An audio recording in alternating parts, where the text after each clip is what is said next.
bago tayo kumain. Good day everyone, ang biker vlogger ng Kabuyaw. Andito na sa Aguila Base, sa pinaka destination na ruta. Aguila Base dito sa Mount Makiling Reservation. Talagang kami ngayon, bliss na araw. Narating namin itong Aguila Base.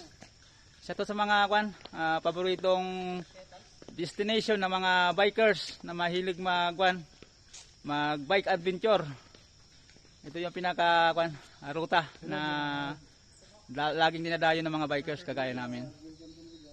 Saka bilang isang bikers, nakaka-proud na narating namin itong lugar na to.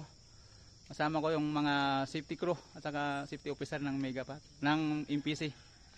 Talagang nakakatuwa naman nakarating namin itong lugar na to.